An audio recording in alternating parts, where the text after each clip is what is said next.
So, Catherine, you are one of the few people I've ever encountered who explains this so perfectly. So, can you tell people if they're wondering what is looping? Because we hear that a lot. For sure. Okay. Looping is basically when you're going around inside your own head. So when you're asking yourself a question or thinking the same thought over again. So typically what we do is we ask ourselves really poor quality questions. What's wrong with me? Why didn't I achieve this? Why don't they like me? Why can't I make the amount of money that I want? They are really bad questions, guys. You know what? Because you are basically asking yourself a question, and then your mind creates a list of all the possible answers in regard to it.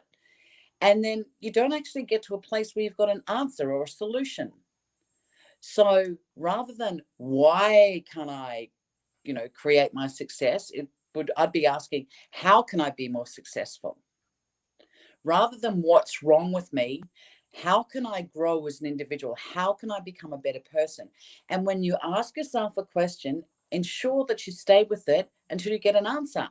Treat it like a project, because otherwise you'll be running around. You'll be trying to, be with your kids or your partner and be loving and present, attentive. And inside your own mind, you've got all these crazies going on because you're literally running a loop. And when we're looping, what happens is we go from this beautiful, big, expanded being and really conscious and really present and happy and light and aware.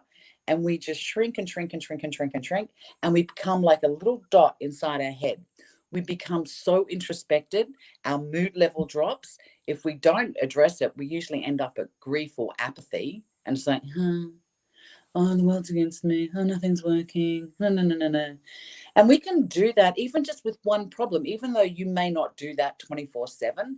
There might just be one problem that you can't solve, and you can run a loop over that over and over and over again. So all your attention, all your life force particles get tied up in that. So I really suggest have a look at the distinction between what is your analytical mind, that mind that supports you in logic and in reason, and helps you get throughout the world and helps you engage, versus the crazy mind, where you're introspected, you're self-absorbed. Oh my God, so self-absorbed. Everything's going on in here, and looking for something external to actually fulfill that part of you and to bring you joy and bring you happiness.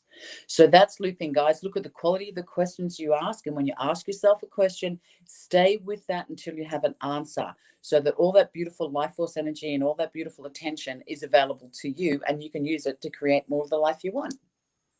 Awesome. And I mean, I used to find, knowing now what it is, I mean, I could be weeks and weeks and weeks. And I mean, some people are stuck in loops for years. I mean, they're stuck over their ex-husband or something, and their ex-husband's off living his new life, and you're still involved with the guy because you can't let go of the feeling, and you're stuck in that. And you explain it so well. I mean, I hope you guys are getting that, because man, if you can conquer looping and start working on that, I mean, that's like 90% of the battle. I mean, it's all Absolutely. you.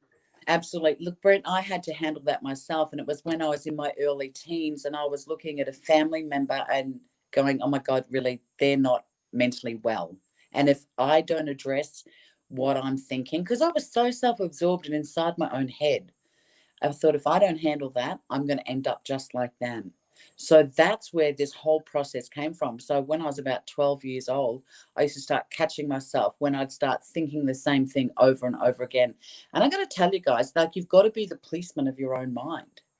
You really do. Yeah. It's like you've got to go, oh, I'm doing it again. Okay, stop. The moment that we do that, we become more present. We become here. Because when we're in here, we're absent. We're gone. We're far, far away. When we go, whoop, I'm doing it. When we've got that level of awareness, boom, we come back present. And I used to have to do that literally hundreds of times a day. I had to train my mind in regard to that. And that's when I was 12 years old, That's amazing. Yeah, well, I wanted to have a happy life. I didn't want to feel, because I could see people going through this anxiety and trauma and sadness. And I was just like, that life's not meant to be like that. So how can I change this for myself? So guys, I hope you've really enjoyed the time that we've had together today. You've got value from that. Go out there, be awesome. You are amazing. And remember, nobody can love you or honor you the way you can love and honor yourself. Bye. Truer words never spoken. We'll see you all again very, very soon. Have a great day. See you guys.